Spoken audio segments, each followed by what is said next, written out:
Hay algo que la historia prefiere no contar, algo que las catedrales no graban en piedra, algo que los púlpitos evitan pronunciar con claridad.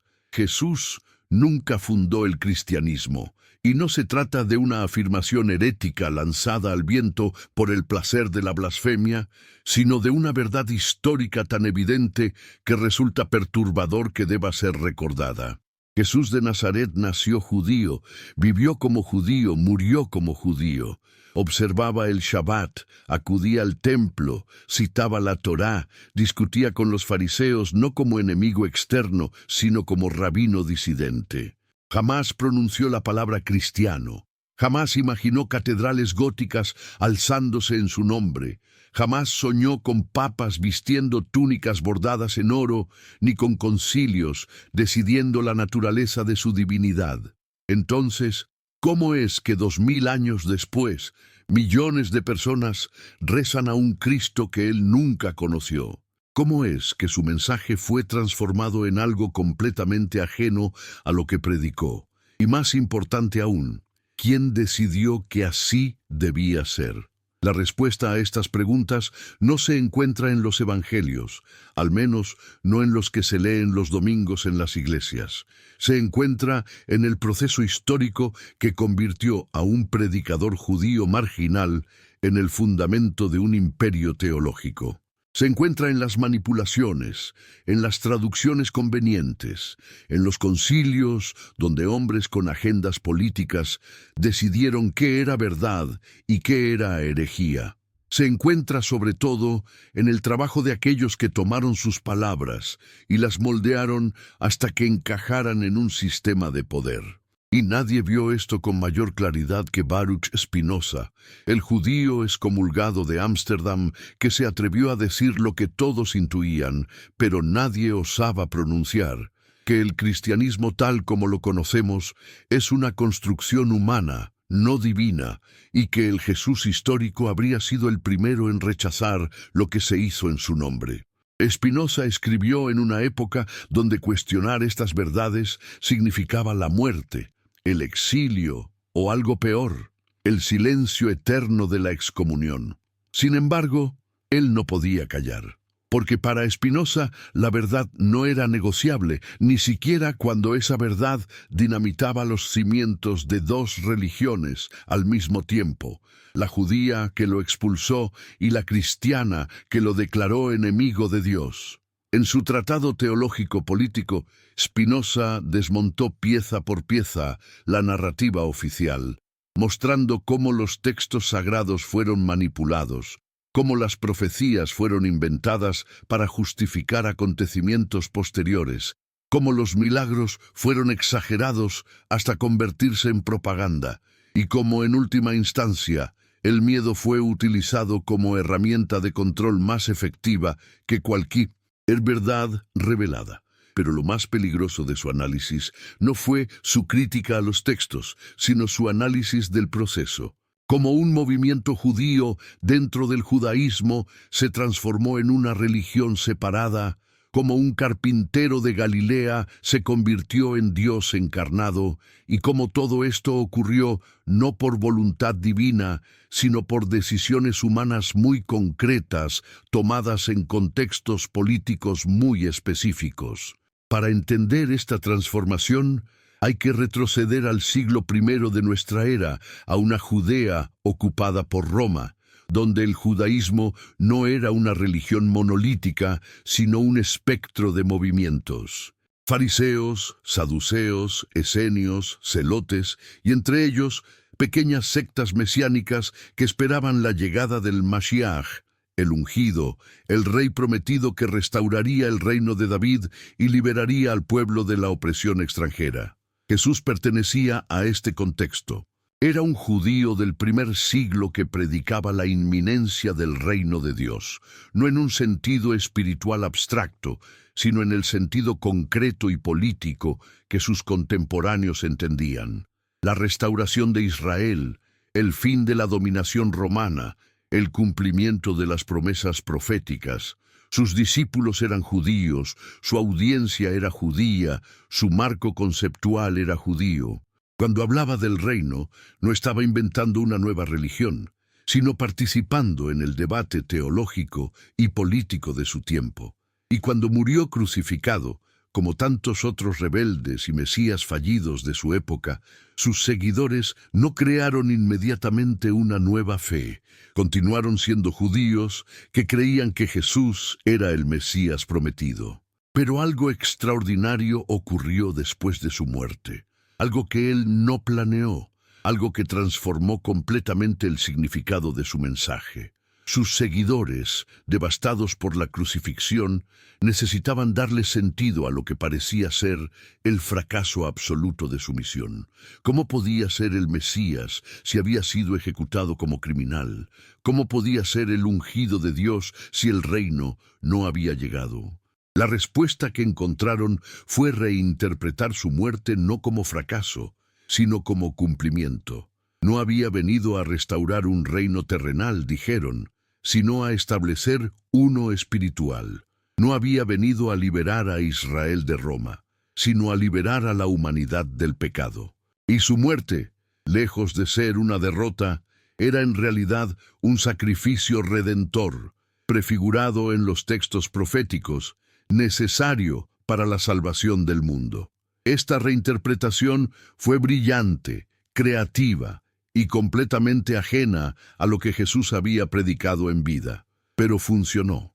Y con el tiempo, esta nueva lectura se convirtió en la lectura ortodoxa, mientras que el Jesús judío, el predicador apocalíptico que esperaba el fin de los tiempos en su generación, fue borrado de la memoria colectiva.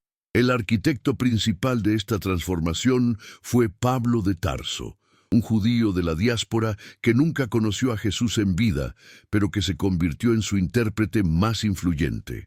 Pablo no estaba interesado en preservar las enseñanzas del Jesús histórico.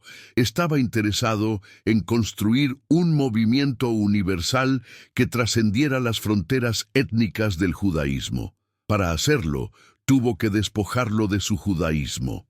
Tuvo que eliminar la circuncisión como requisito de pertenencia.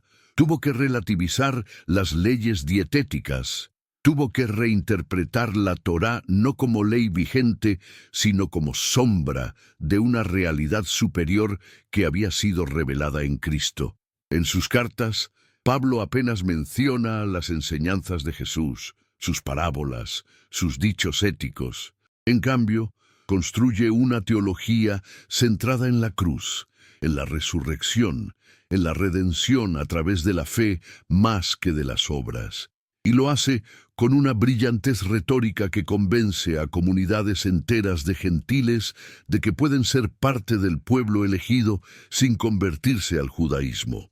Este fue el momento crucial, cuando el movimiento dejó de ser una secta judía y comenzó a convertirse en algo nuevo. Pero Pablo no trabajaba en el vacío. Operaba en un contexto donde el judaísmo y el paganismo grecorromano se encontraban constantemente, donde las ideas filosóficas del estoicismo, el platonismo y los cultos mistéricos circulaban libremente, donde la necesidad de legitimación política y social exigía adaptaciones constantes. Y en este caldo de cultivo, el mensaje de Jesús fue helenizado, universalizado, despojado de su particularidad judía hasta que se volvió irreconocible. Los evangelios, escritos décadas después de su muerte por autores que nunca lo conocieron, reflejan este proceso.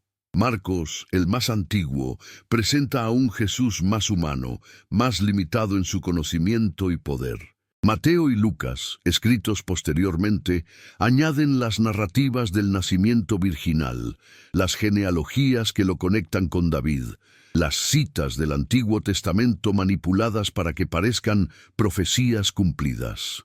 Juan, el más tardío, lo transforma en el Logos encarnado, la sabiduría divina hecha carne, un concepto tomado directamente de la filosofía griega. Cada evangelio es un paso más lejos del Jesús judío y un paso más cerca del Cristo cósmico que el cristianismo necesitaba para competir en el mercado religioso del imperio. Y aquí es donde Spinoza interviene con su bisturí filosófico, porque él Leyó estos textos no como revelación divina, sino como documentos históricos producidos por seres humanos en contextos específicos, con agendas específicas. Y lo que encontró fue una teología construida sobre interpretaciones forzadas, sobre lecturas anacrónicas del Antiguo Testamento, sobre la invención de continuidades que no existían. ¿Por qué los autores del Nuevo Testamento citan constantemente profecías del Antiguo que supuestamente predicen a Jesús? Porque necesitaban legitimarlo ante una audiencia judía escéptica. ¿Por qué modifican los textos hebreos, los sacan de contexto, los traducen de maneras convenientes? Porque la necesidad de construir una narrativa coherente era más importante que la fidelidad al texto original. Spinoza mostró que el famoso pasaje de Isaías sobre la Virgen que concebirá no habla de una virgen, sino de una mujer joven, que el contexto original se refería a eventos del siglo VIII antes de Cristo, no a un Mesías futuro. Mostró que las genealogías de Jesús, en Mateo y Lucas, se contradicen entre sí porque fueron inventadas posteriormente para conectarlo con David. Mostró que los relatos del nacimiento, de la infancia, de los milagros, fueron añadidos gradualmente, embellecidos, mitificados, hasta que el carpintero de Nazaret desapareció bajo capas de teología. Pero el proceso no terminó con los evangelios. Continuó durante los siguientes 3 siglos, a medida que el cristianismo crecía, se diversificaba, se fraccionaba en múltiples interpretaciones. Había cristianos que creían que Jesús era completamente divino y solo parecía humano. Había otros que creían que era completamente humano y que Dios lo adoptó en el bautismo. Había quienes sostenían que era un ser intermedio entre Dios y la humanidad. Había comunidades que rechazaban el Antiguo Testamento como obra de un Dios inferior. Había textos que lo presentaban como maestro gnóstico, revelando conocimiento secreto. El cristianismo primitivo era un caos de voces, de evangelios, de interpretaciones, cada una reclamando ser la verdadera. ¿Quién decidió cuál era la correcta? ¿Quién determinó qué evangelios eran canónicos y cuáles apócrifos? ¿Quién estableció la doctrina de la Trinidad, de la naturaleza de Cristo, de la relación entre fe y obras? No fue Jesús.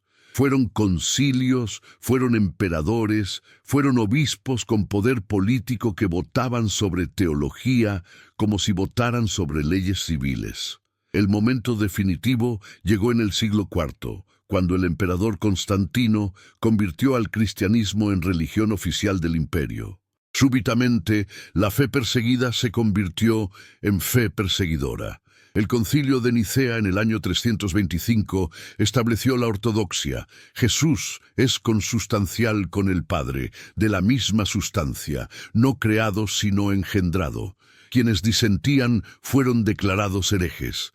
Los textos que no concordaban con esta visión fueron suprimidos. Las comunidades que mantenían interpretaciones alternativas fueron perseguidas. Y así, a través del poder imperial, se impuso una uniformidad teológica que nunca había existido. El cristianismo dejó de ser un movimiento espiritual y se convirtió en una institución política. Las iglesias se construyeron sobre templos paganos. Las fechas de las festividades cristianas se alinearon con festividades romanas preexistentes. La Navidad absorbió la celebración del Sol Invicto.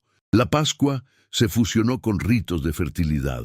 El culto a los santos reemplazó el culto a los dioses locales. Todo fue adaptado, sincretizado, transformado, hasta que el resultado final era una religión que Jesús no habría reconocido. Spinoza vio todo esto y preguntó, ¿dónde está Dios en este proceso? Si el cristianismo es revelación divina, ¿por qué necesitó tantas manipulaciones humanas para establecerse? Si la verdad es eterna, ¿por qué cambió tantas veces? Y la respuesta que ofreció era devastadora en su simplicidad, porque no hay revelación sobrenatural, solo interpretación humana. porque los textos sagrados fueron escritos por personas con las limitaciones, los prejuicios, las agendas de su tiempo. Porque la religión, cualquier religión, es un fenómeno natural, producto de circunstancias históricas, psicológicas, sociales. Y el cristianismo no es excepción. Es el resultado de un proceso largo, complejo, lleno de contingencias, donde cada generación reinterpretó el mensaje anterior hasta que el mensaje original quedó enterrado bajo siglos de teología. El Jesús judío fue sacrificado en el altar del Cristo cósmico. El predicador apocalíptico fue transformado en segunda persona de la Trinidad. El hombre que nunca pretendió ser Dios fue declarado Dios por decreto conciliar. Y sin embargo, aquí estamos, 2 milenios después, con miles de millones de personas que creen en esta construcción como si fuera verdad revelada desde el principio. ¿Por qué? ¿Por qué la falsificación histórica puede ser tan poderosa? ¿Por qué la gente prefiere el mito a la historia? Spinoza diría que es porque el miedo es más fuerte que la verdad, porque la religión institucional no se construye sobre la fe, sino sobre el terror, terror al castigo eterno, terror a la exclusión social, terror a la vida sin significado. Y este terror es cultivado deliberadamente, alimentado constantemente, utilizado como herramienta de control. Las iglesias no quieren creyentes críticos, quieren rebaños obedientes, no quieren preguntas, quieren sumisión. Y la mejor manera de garantizar la sumisión es hacer que las personas crean que cuestionar es pecado, que dudar es peligroso, que investigar es herejía. Pero hay algo en el espíritu humano que resiste esta domesticación. Hay algo que insiste en preguntar, en buscar, en cuestionar.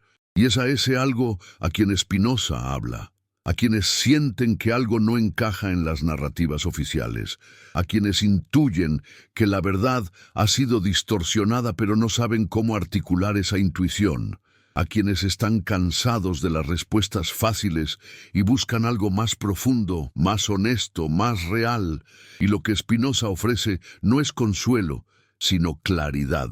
No es fe ciega, sino comprensión racional. No es la promesa de salvación, sino la invitación a pensar libremente. Y en un mundo donde el pensamiento libre es el pecado imperdonable, esa invitación es revolucionaria. Piensa en esto. Si Jesús hubiera fundado el cristianismo, ¿por qué no dejó instrucciones claras? ¿Por qué no escribió nada? ¿Por qué no estableció una jerarquía eclesiástica? ¿Por qué no definió dogmas? La respuesta obvia es que no lo hizo porque no estaba fundando una nueva religión. Estaba intentando reformar el judaísmo desde dentro, como muchos otros profetas antes que él. Su mensaje era judío, para judíos, sobre la renovación del pacto con el Dios de Israel. Pero después de su muerte, sus seguidores se encontraron en una situación imposible. Su Mesías había fracasado en términos de expectativas mesiánicas tradicionales. No había restaurado el reino, no había expulsado a los romanos, no había traído la era de paz universal prometida. Tenían 2 opciones: admitir el fracaso o reinterpretar el significado del mesianismo. Eligieron lo segundo, y en el proceso de esa reinterpretación crearon algo completamente nuevo.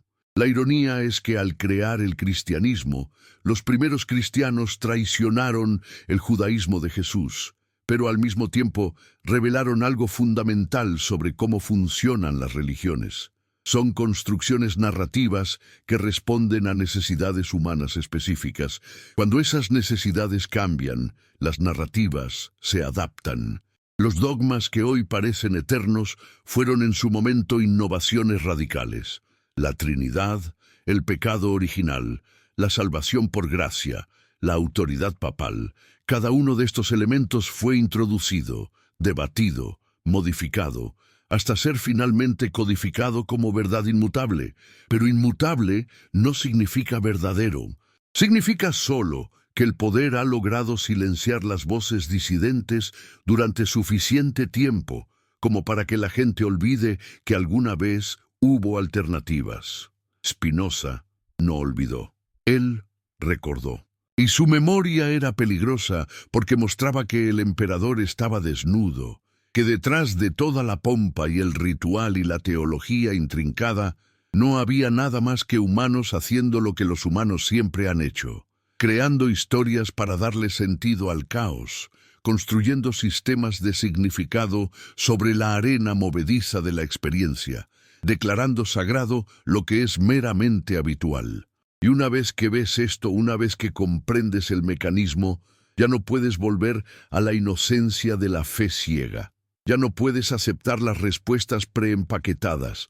Ya no puedes confiar en las autoridades que te dicen que no preguntes, que no dudes, que simplemente creas. Quizás te estés preguntando en este momento, ¿qué importa todo esto? ¿Por qué debería importarme si Jesús fundó el cristianismo o no? ¿Qué diferencia hace para mi vida cotidiana? La respuesta es que importa enormemente, porque lo que está en juego no es solo una cuestión histórica académica, sino la libertad de pensamiento, la capacidad de distinguir entre verdad y propaganda, la posibilidad de vivir sin el peso del miedo religioso. Si el cristianismo es una construcción humana, entonces sus amenazas de condenación eterna son vacías. Si la Biblia es un texto histórico y no revelación divina, entonces podemos leerla críticamente sin temor a la blasfemia. Si la autoridad de la Iglesia está fundada sobre falsificaciones históricas, entonces esa autoridad es ilegítima. Y si todo esto es cierto, entonces somos libres. Libres para pensar, para cuestionar, para construir nuestras propias respuestas a las preguntas fundamentales de la existencia. No necesitamos intermediarios, no necesitamos sacerdotes que nos digan cómo interpretar los textos, no necesitamos instituciones que nos amenacen con el infierno si nos desviamos de la línea ortodoxa. Pero esta libertad tiene un precio. El precio es la incertidumbre.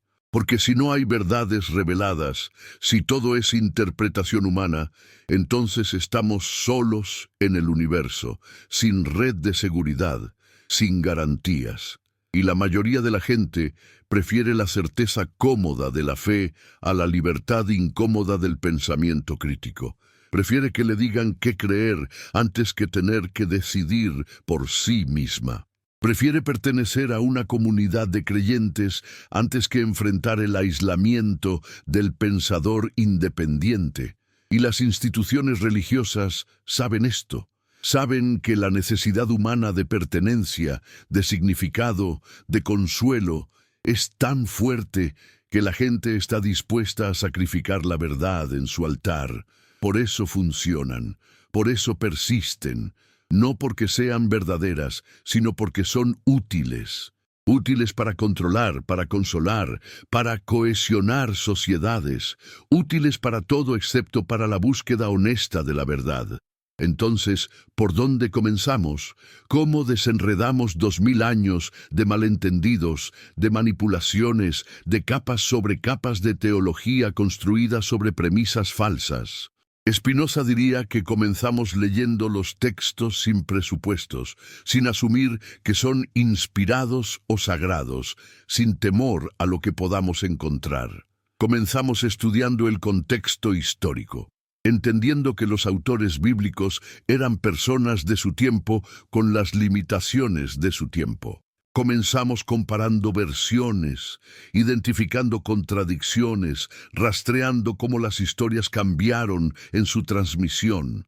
Comenzamos preguntándonos qué evidencia tenemos realmente, qué sabemos con certeza sobre el Jesús histórico, y la respuesta es muy poco. Sabemos que existió, que fue crucificado bajo Poncio Pilato, que tenía seguidores que continuaron su movimiento después de su muerte. Casi todo lo demás es teología posterior disfrazada de historia. Las palabras que se le atribuyen probablemente no son sus palabras exactas, sino reconstrucciones realizadas décadas después, basadas en tradiciones orales modificadas. Los milagros que supuestamente realizó siguen patrones literarios comunes en biografías antiguas de figuras religiosas. Su resurrección es reportada por fuentes que tienen un interés obvio en proclamarla. En otras palabras, no tenemos acceso directo al Jesús real, solo a las interpretaciones de Jesús que sirvieron a los propósitos de las primeras comunidades cristianas. Y esta es quizás la verdad más difícil de aceptar, que el cristianismo no está basado en el Jesús histórico, sino en el Cristo de la fe, una figura teológica construida sobre la base de esperanzas, miedos, necesidades de las comunidades que la crearon. Y esta figura cambió constantemente a lo largo de los siglos. El Cristo de Pablo no es el Cristo de Marcos. El Cristo de Juan no es el Cristo de los gnósticos. El Cristo de Constantino no es el Cristo de Francisco de Asís. El Cristo de la Inquisición no es el Cristo de los cuáqueros. Cada época, cada cultura, cada movimiento dentro del cristianismo ha creado su propia versión de Cristo, proyectando en él sus propios valores, sus propias preocupaciones, sus propias agendas, y todos afirman tener al Cristo verdadero, al único auténtico, cuando en realidad todos tienen construcciones que dicen más sobre ellos mismos que sobre el carpintero de Nazaret que vivió hace 2000 años.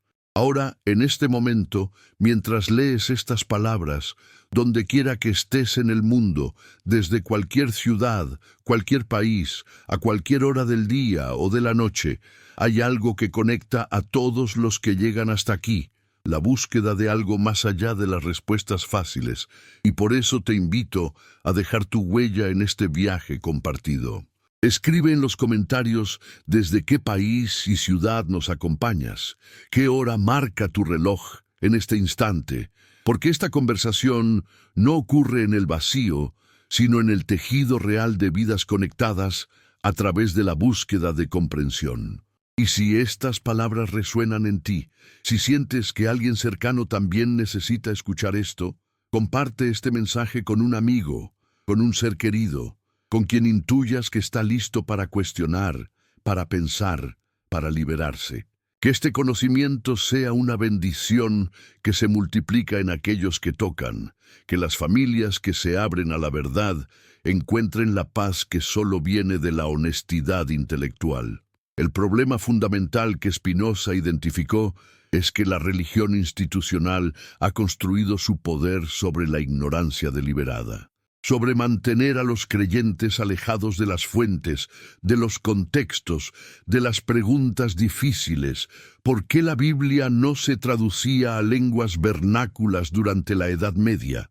Porque si la gente pudiera leerla por sí misma, descubriría las contradicciones, las inconsistencias, los problemas morales.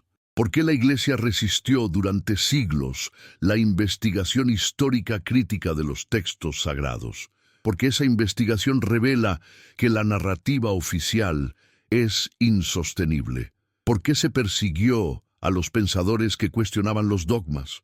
Porque el cuestionamiento es el enemigo mortal de la ortodoxia. La verdad no necesita protección, no necesita censura, no necesita amenazas. La mentira sí. Y el hecho de que el cristianismo haya dedicado tanto esfuerzo a protegerse de la investigación crítica es la mejor evidencia de que tiene algo que ocultar. ¿Qué habría dicho Jesús si hubiera podido ver lo que se hizo en su nombre? Si hubiera visitado el Vaticano, con su ostentación y su riqueza acumulada sobre los siglos, mientras sus seguidores morían de hambre. Si hubiera presenciado las cruzadas, la Inquisición, las guerras de religión, que mataron a millones en nombre del Príncipe de la Paz. Si hubiera leído los documentos de los concilios donde hombres debatían si era plenamente divino o plenamente humano, o alguna combinación misteriosa de ambos. Si hubiera escuchado los sermones que prometían salvación a cambio de dinero, que amenazaban con el infierno a quienes dudaban, que justificaban la esclavitud, el colonialismo, la opresión de las mujeres, todo con citas de textos supuestamente inspirados por el mismo Dios que él representaba. ¿No habría sido el primero en derribar los cambistas del templo nuevamente? ¿No habría denunciado a los fariseos modernos que atan cargas pesadas sobre los hombros de los demás mientras ellos no mueven un dedo?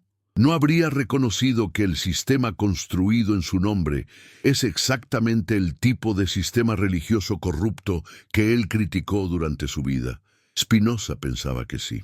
Pensaba que el verdadero legado de Jesús no era el cristianismo institucional, sino el llamado a la justicia, a la compasión, a la búsqueda honesta de la verdad, que su mensaje esencial era ético, no teológico, que lo que importaba no era creer doctrinas correctas sobre su naturaleza divina, sino vivir de acuerdo con principios de amor y justicia, y que todo lo demás, toda la parafernalia teológica, toda la maquinaria eclesiástica, toda la ortodoxia dogmática, era distracción en el mejor de los casos y opresión en el peor. Para Spinoza, la verdadera religión no requiere templos ni sacerdotes ni credos complicados.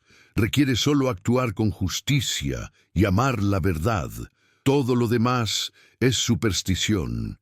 Pero esta visión simple, elegante, liberadora, es precisamente lo que las instituciones religiosas no pueden tolerar. Porque si la gente no necesita intermediarios, si puede relacionarse directamente con lo divino o con la verdad sin mediación eclesiástica, entonces las instituciones pierden su razón de existir, pierden su poder, su control, sus ingresos. Por eso Spinoza fue excomulgado.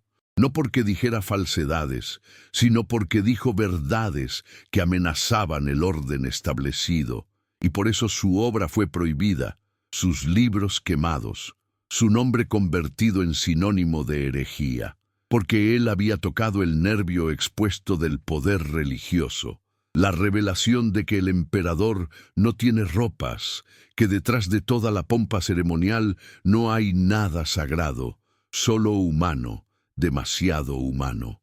Segunda parte. La excomunión de Baruch Spinoza, el 27 de julio de 1656, no fue simplemente un evento administrativo, no fue el rechazo rutinario de un disidente menor. Fue uno de los actos más violentos en el lenguaje que la comunidad judía de Ámsterdam había pronunciado jamás. El herem, el edicto de excomunión, no escatimó en crueldad. Con el juicio de los ángeles y de los santos, excomulgamos, expulsamos, execramos y maldecimos a Baruch de Spinoza. Maldito sea de día y maldito sea de noche. Maldito sea cuando se acuesta y maldito sea cuando se levanta. Maldito sea cuando sale y maldito sea cuando regresa. Que el Señor no lo perdone. Que la ira y el furor del Señor se enciendan contra este hombre y le traigan todas las maldiciones escritas en el libro de la ley. Que su nombre sea borrado bajo el cielo. Las palabras resonaron en la sinagoga portuguesa de Ámsterdam como sentencia de muerte espiritual. Spinoza tenía 23 años, y el crimen por el cual fue sentenciado a este infierno social no fue haber robado, haber mentido, haber cometido adulterio. Fue haber pensado, haber cuestionado, haber dicho en voz alta lo que otros solo se atrevían a susurrar en la oscuridad de sus dudas privadas. ¿Qué había dicho exactamente? Nunca lo sabremos con certeza porque los cargos específicos no fueron registrados. Pero conocemos sus ideas, las que desarrollaría públicamente en las décadas siguientes, y podemos inferir que ya entonces estaba articulando las intuiciones que lo convertirían en el filósofo más peligroso de su época.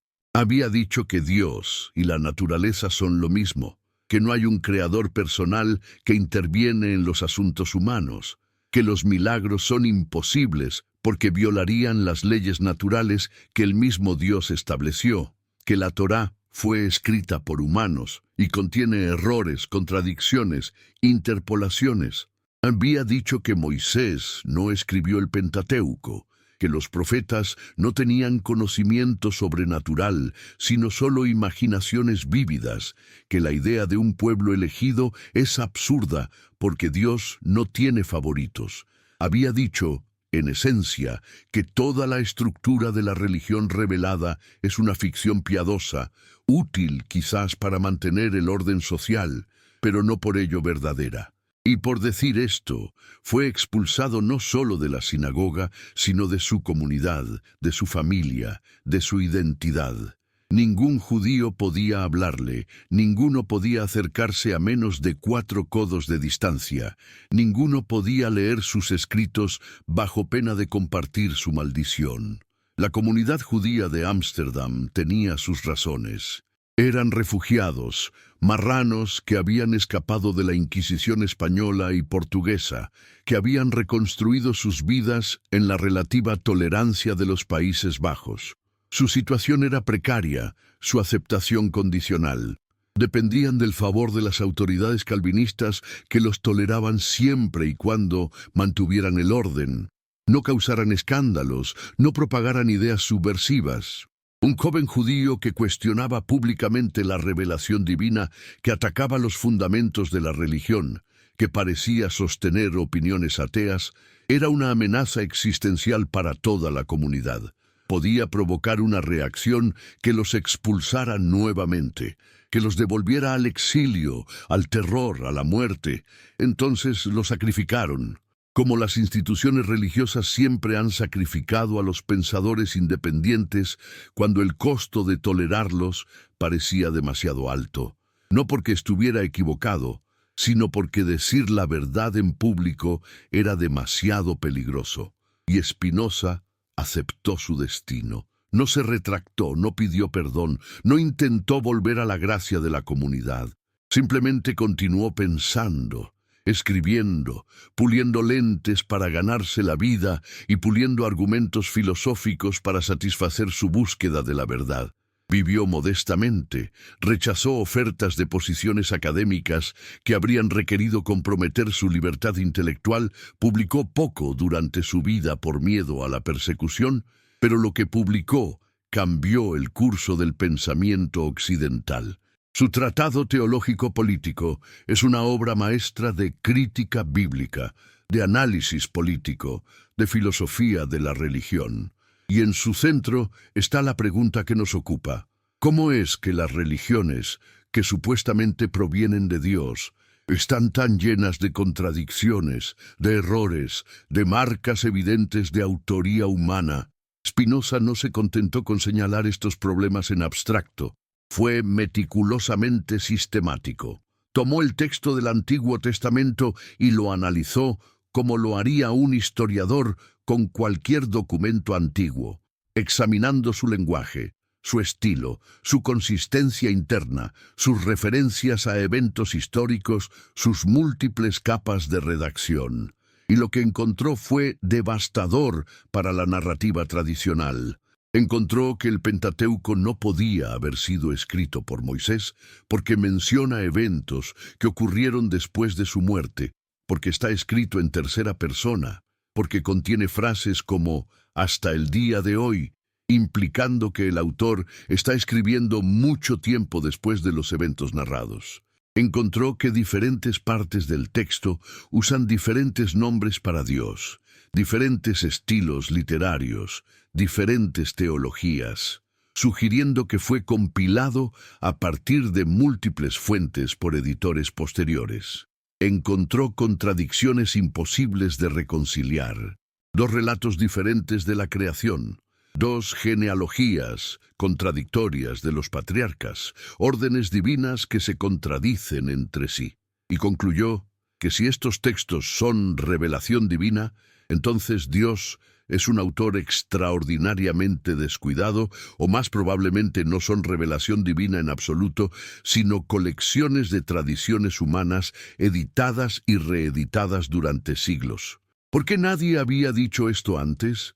Porque muchos lo habían pensado, pero callar era más seguro que hablar.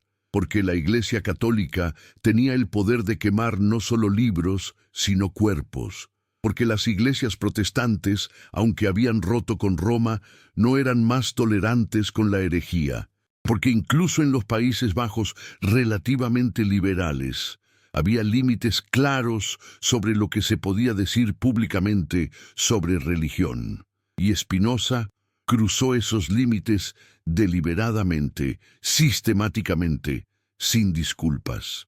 No porque fuera un provocador que disfrutara del escándalo, sino porque había llegado a la conclusión de que la verdad no puede seguir siendo rehén del miedo, que la libertad de pensamiento es condición necesaria para la salud intelectual y moral de una sociedad, que las mentiras piadosas, por muy consoladoras que sean, envenenan todo lo que tocan. Su análisis del cristianismo fue igualmente devastador. Mostró cómo los evangelios fueron escritos décadas después de la muerte de Jesús, por autores que no fueron testigos oculares, cómo las historias fueron embellecidas en la transmisión oral, cómo las comunidades cristianas primitivas tenían incentivos obvios para exagerar los milagros y cumplir las profecías del Antiguo Testamento. Mostró cómo Pablo transformó el mensaje del Jesús judío en una teología de la salvación que habría sido completamente ajena al predicador de Galilea. Mostró cómo los concilios del siglo IV y V crearon doctrinas que no tienen base en las enseñanzas originales, cómo la divinización de Jesús fue un proceso gradual impulsado por necesidades políticas más que por revelación divina. Y concluyó que el cristianismo, tal como existe en sus formas institucionales, es una corrupción del mensaje original, una mezcla de filosofía griega, rituales paganos y política romana disfrazada de religión revelada. ¿Es esta una afirmación escandalosa? Absolutamente. Es históricamente defendible. Cada vez más eruditos bíblicos, incluso aquellos que son creyentes, admiten que Spinoza estaba esencialmente correcto en sus análisis textuales. El consenso académico actual sobre el Pentateuco es que fue compilado de múltiples fuentes durante un periodo de siglos. El consenso sobre los evangelios es que no fueron escritos por testigos oculares, que contienen material teológico más que biográfico, que reflejan las preocupaciones de las comunidades que los produjeron. El consenso sobre Pablo es que su teología difiere significativamente de las enseñanzas de Jesús, tal como se preservan en las fuentes más antiguas. El consenso sobre los concilios es que las doctrinas trinitarias y cristológicas fueron desarrollos posteriores influenciados tanto por debates filosóficos como por consideraciones políticas. En otras palabras, 3 siglos de crítica histórica moderna han confirmado lo que Spinoza argumentó en el siglo XVII, que la religión institucional es construcción humana, no revelación divina. Pero hay una diferencia crucial entre el análisis académico moderno y el de Spinoza. Los académicos modernos a menudo presentan sus hallazgos en lenguaje técnico, en publicaciones especializadas, con un cuidado exquisito de no ofender sensibilidades religiosas. Distinguen entre el Jesús histórico y el Cristo de la fe como si fueran simplemente 2 aspectos complementarios de una realidad compleja. Afirman que sus análisis críticos no necesariamente socavan la fe, sino que la enriquecen con comprensión histórica. Spinoza no tuvo tiempo para estas evasiones diplomáticas. Él llamó a las cosas por su nombre. Si los milagros violan las leyes naturales y las leyes naturales son expresión de la naturaleza divina, entonces los milagros no ocurrieron. Si los textos sagrados contienen errores y contradicciones, entonces no son infalibles. Si las doctrinas fueron inventadas por humanos en concilios, entonces no son verdades eternas. La honestidad intelectual exige claridad, no eufemismos. ¿Y qué hay del argumento de que estas conclusiones destruyen la base de la moralidad? ¿Qué si no hay revelación divina, si no hay mandamientos entregados por Dios, si no hay castigo eterno por el pecado? Entonces, ¿qué nos impide convertirnos en monstruos morales? Este es el temor que Dostoyevski expresaría 2 siglos después. Si Dios no existe, todo está permitido. Pero Spinoza rechazó completamente esta lógica. Para él, la moralidad no depende de mandamientos divinos, sino de la comprensión de la naturaleza humana y de lo que conduce a la floración humana. No necesitamos amenazas de infierno para saber que la crueldad es mala y la bondad es buena. No necesitamos promesas de cielo para motivarnos a actuar justamente. De hecho, argumentaba, una moralidad basada en recompensas y castigos no es moralidad en absoluto, es simple cálculo egoísta. La verdadera virtud surge de comprender qué tipo de vida conduce a la felicidad genuina, qué acciones aumentan nuestro poder de actuar y pensar, que nos conecta positivamente con otros seres humanos. Y esta comprensión no requiere revelación sobrenatural, sino solo razón e introspección honesta. Más aún, Spinoza señaló que históricamente las religiones basadas en revelación han sido responsables de más inmoralidad que moralidad. Las guerras religiosas, las persecuciones, la Inquisición, la justificación de la esclavitud, la opresión de las mujeres, el odio hacia los diferentes, todo esto fue y es defendido en nombre de textos sagrados y doctrinas reveladas. Si la religión revelada es la base de la moralidad, ¿por qué produce tanta crueldad? La respuesta es que cuando las personas creen que conocen la voluntad absoluta de Dios, cuando creen que tienen acceso a verdades eternas que otros no pueden ver, cuando creen que están del lado de lo sagrado en una batalla cósmica contra el mal, entonces cualquier atrocidad puede ser justificada. Pero si reconocemos que todas estas creencias son construcciones humanas, que nadie tiene acceso privilegiado a la verdad divina, que todos estamos navegando la existencia con las herramientas limitadas de la razón y la experiencia, entonces nos volvemos más humildes, más tolerantes, más dispuestos a negociar y comprometer, menos dispuestos a matar en nombre de abstracciones. ¿No es esto precisamente lo que la historia del cristianismo demuestra? Jesús, el judío pacifista que predicó amar a los enemigos y poner la otra mejilla, fue transformado en el Cristo militante de las cruzadas, el Cristo de la Inquisición, el Cristo que supuestamente bendice ejércitos y justifica conquistas. ¿Cómo ocurrió esta transformación?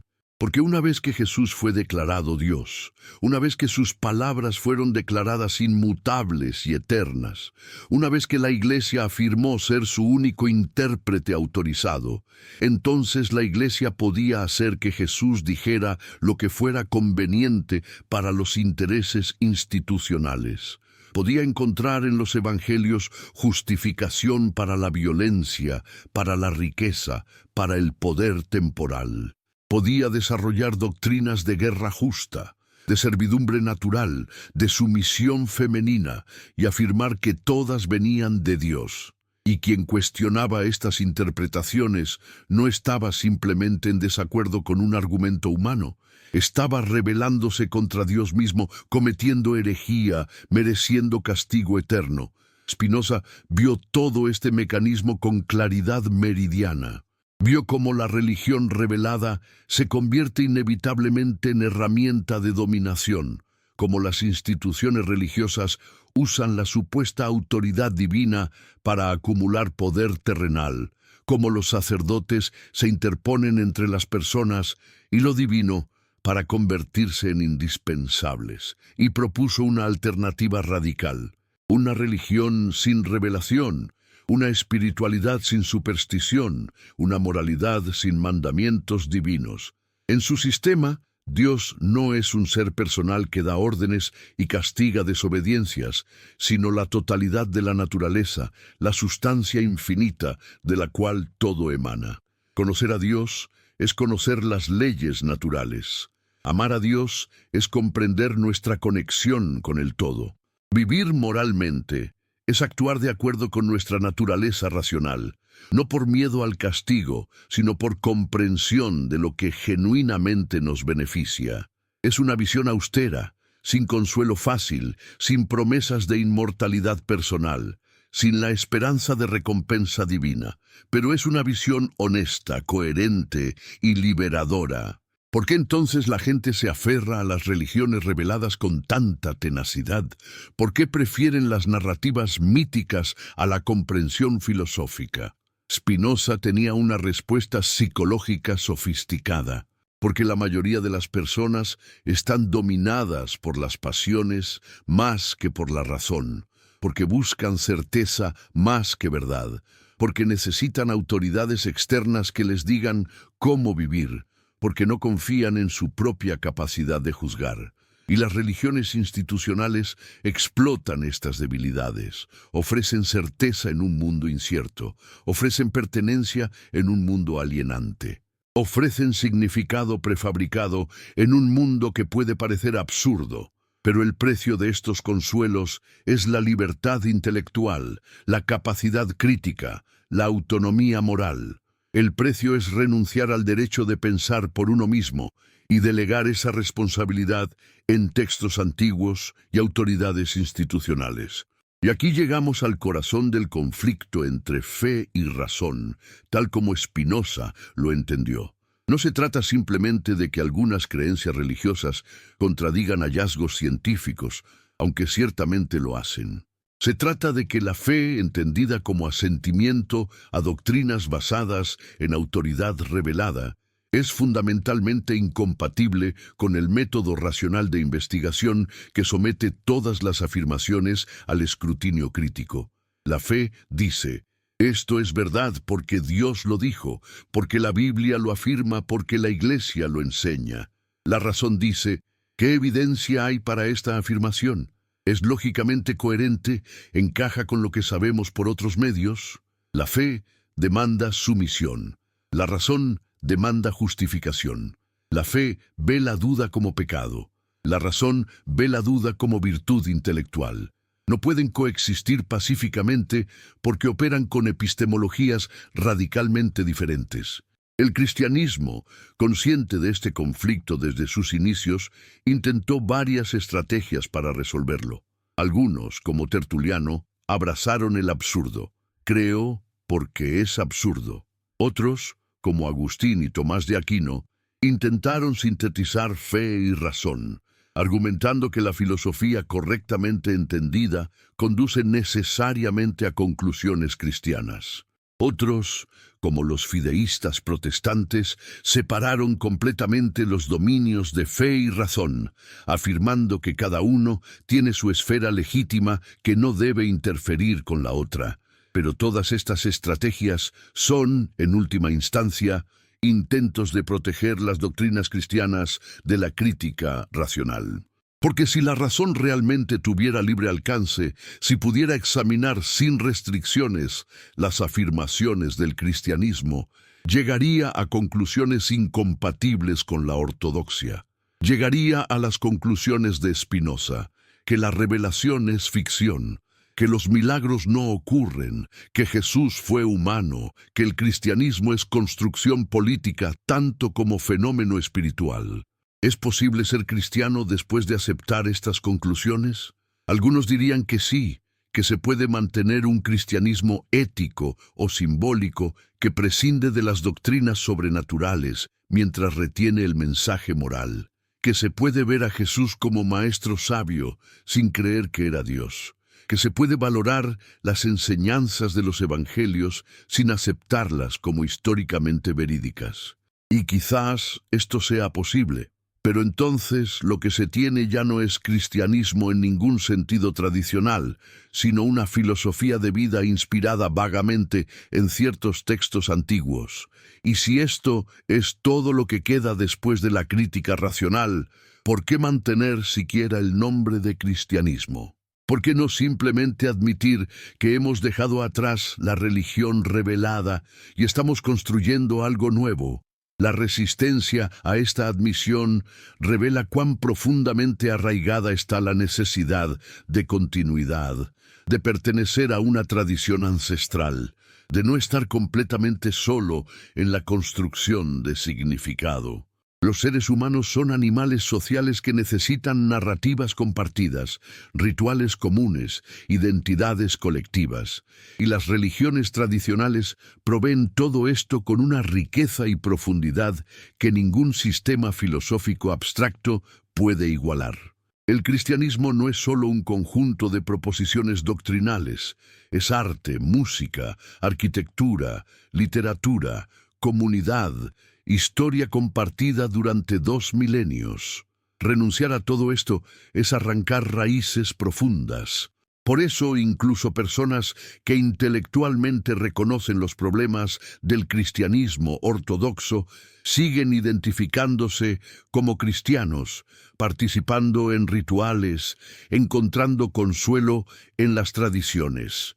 No porque crean literalmente las doctrinas, sino porque las narrativas cristianas dan forma a sus vidas de maneras que trascienden el contenido proposicional. Spinoza entendía esto, pero no le otorgaba valor. Para él, la verdad era más importante que el consuelo, la claridad más valiosa que la pertenencia, la libertad intelectual más preciosa que la tradición. Estaba dispuesto a vivir en el ostracismo, en la pobreza relativa, sin familia, sin comunidad religiosa, si ese era el precio de la honestidad intelectual. Y su ejemplo plantea una pregunta incómoda para todos nosotros. ¿Cuánto estamos dispuestos a sacrificar por la verdad? ¿Estamos dispuestos a cuestionar las creencias que nos fueron inculcadas desde la infancia? ¿Estamos dispuestos a examinar críticamente los textos que nos dijeron que eran sagrados? ¿Estamos dispuestos a llegar a conclusiones que nos aíslen de nuestras comunidades? La mayoría de la gente, si es honesta, respondería que no. El precio es demasiado alto. Es más fácil, más confortable, mantener las creencias heredadas, incluso si hay dudas privadas. Es más fácil conformarse que rebelarse. Pero hay un costo en esta conformidad. El costo es la integridad intelectual. El costo es vivir en una especie de disonancia cognitiva, donde parte de ti sabe que las historias no son literalmente verdaderas, pero otra parte insiste en tratarlas como si lo fueran. El costo es la pérdida de la posibilidad de verdadera comprensión, porque la comprensión requiere honestidad, y no puedes ser honesto si hay temas que tienes prohibido investigar, preguntas que tienes prohibido hacer, conclusiones a las que tienes prohibido llegar. Spinoza eligió la integridad a pesar de los costos. Y por eso sigue siendo relevante, sigue siendo peligroso, sigue siendo un desafío para todos los que se toman en serio la búsqueda de la verdad. Tercera parte. Hay un momento en la historia del pensamiento donde todo cambia, donde el edificio que parecía eterno muestra sus grietas irreparables, donde lo que se susurraba en privado finalmente se grita en público. Para el cristianismo, ese momento no llegó con Spinoza, aunque él preparó el terreno. Llegó gradualmente, a través de los siglos XVIII, XIX y XX, a medida que la crítica histórica, la arqueología, la filología, la ciencia comparada de religiones, todas convergieron para confirmar lo que él había argumentado, que el cristianismo ortodoxo no puede sostenerse bajo examen crítico. Los nombres son conocidos ahora, aunque en su tiempo fueron tan controvertidos como Spinoza, David Strauss, quien en 1835 publicó La vida de Jesús críticamente examinada y mostró que los evangelios son mitología más que historia. Ludwig Feuerbach, quien argumentó que Dios es proyección de ideales humanos. Bruno Bauer, quien sugirió que Jesús quizás nunca existió. Albert Schweitzer, quien en la búsqueda del Jesús histórico demostró que cada generación de eruditos había proyectado sus propios valores en Jesús, revelando más sobre ellos mismos que sobre la figura histórica. Rudolf Bultmann, quien propuso desmitologizar el Nuevo Testamento, despojándolo de elementos sobrenaturales para rescatar su mensaje existencial. Y así continuó, década tras década, cada nueva generación de eruditos excavando más profundamente, descubriendo más problemas, haciendo más imposible mantener la narrativa tradicional. Y sin embargo, el cristianismo persiste. Las iglesias siguen llenas, al menos en muchas partes del mundo. Los predicadores siguen proclamando las viejas doctrinas como si nada hubiera cambiado. Los creyentes siguen rezando al Cristo de Nicea como si los últimos 3 siglos de investigación crítica no hubieran ocurrido. ¿Cómo es esto posible? ¿Cómo puede una institución sobrevivir cuando sus fundamentos han sido completamente socavados? La respuesta es que las instituciones religiosas tienen una capacidad extraordinaria para adaptarse sin admitir que están adaptándose, para absorber críticas sin reconocer su legitimidad, para mantener la apariencia de continuidad mientras cambian sustancialmente. El cristianismo moderno, especialmente en sus formas liberales, ha hecho exactamente esto. Ha abandonado silenciosamente muchas doctrinas que antes eran consideradas esenciales.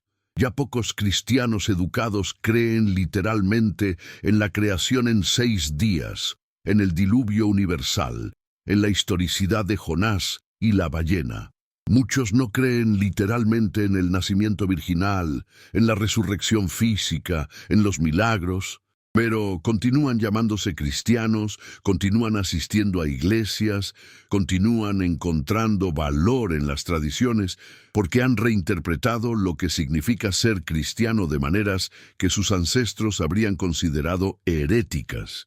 Este proceso de reinterpretación es fascinante porque revela la plasticidad extraordinaria de las tradiciones religiosas. Cuando una doctrina se vuelve insostenible, no se abandona directamente, se reinterpreta. La resurrección ya no es un evento preparado usando Claude Sonnet 4x5 part 2. Segunda parte, continuación, ICO, sino una metáfora de renovación espiritual. El infierno ya no es un lugar de tormento eterno, sino la condición existencial de alienación de Dios. La segunda venida ya no es un evento apocalíptico inminente, sino un símbolo de esperanza transformadora.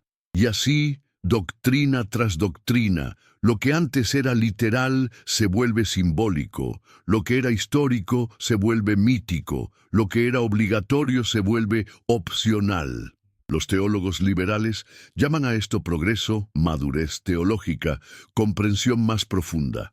Spinoza lo habría llamado por su nombre, admisión tácita de que las doctrinas originales eran falsas, pero incapacidad de renunciar completamente al sistema que proporcionaron. Porque ahí está el dilema existencial del cristianismo moderno. No puede admitir completamente la crítica histórica sin desintegrarse, pero tampoco puede ignorarla completamente sin perder credibilidad intelectual. Entonces, se mueve en una zona intermedia incómoda, donde los eruditos bíblicos en seminarios enseñan lo que la investigación histórica ha descubierto, mientras que los pastores en púlpitos predican como si esos descubrimientos no existieran. Hay una desconexión deliberada entre lo que se sabe académicamente y lo que se proclama públicamente. Y esta desconexión es mantenida porque se considera pastoralmente necesaria, porque se cree que los creyentes comunes no pueden manejar la verdad sin perder su fe, porque se asume que cierta cantidad de engaño piadoso es justificable para preservar la cohesión comunitaria y el consuelo psicológico. Pero Spinoza habría preguntado, ¿a quién beneficia este engaño? ¿Realmente a los creyentes, o más bien a la institución que mantiene su poder sobre ellos? ¿No es condescendiente y finalmente deshumanizante tratar a los adultos como niños que no pueden manejar la realidad?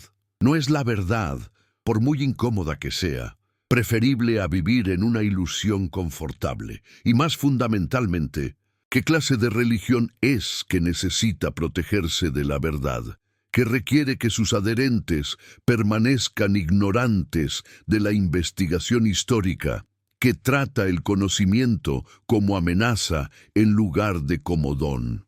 Estas preguntas se vuelven aún más urgentes cuando consideramos el impacto global del cristianismo.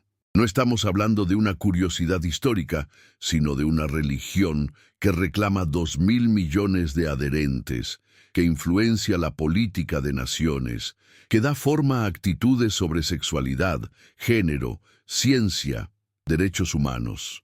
Cuando líderes cristianos usan su autoridad religiosa para oponerse a la evolución en escuelas, para negar derechos a personas LGBTQ+, para restringir el acceso al aborto, para justificar desigualdades económicas, para apoyar políticas xenófobas, están ejerciendo poder real sobre vidas reales basándose en doctrinas que no pueden sostener escrutinio racional.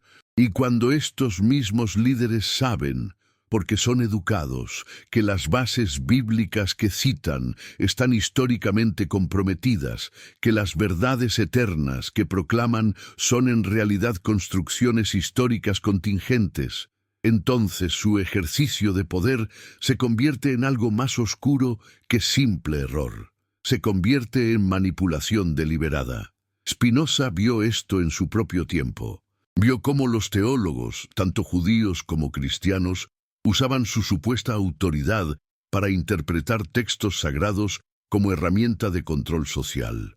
Vio cómo el conocimiento de las Escrituras era celosamente guardado por élites educadas que lo usaban para mantener jerarquías de poder. Vio cómo el miedo al castigo divino era cultivado sistemáticamente para asegurar obediencia política. Y argumentó que este sistema era no solo intelectualmente deshonesto, sino moralmente corrupto, porque cuando la religión se convierte en instrumento de dominación, cuando el discurso sobre Dios se convierte en discurso sobre poder, cuando las verdades espirituales se convierten en técnicas de control, entonces ha traicionado completamente cualquier propósito legítimo que pudiera haber tenido. ¿Qué propósito legítimo podría tener la religión? Para Spinoza, solo uno: promover la justicia y la caridad. Todo lo demás, toda la teología complicada, toda la metafísica especulativa, toda la liturgia elaborada, es en el mejor de los casos innecesario y en el peor caso dañino. La verdadera religión, argumentaba, no requiere creer en doctrinas específicas sobre la naturaleza de Dios, sobre la Trinidad, sobre la encarnación. Requiere solo actuar moralmente hacia otros seres humanos.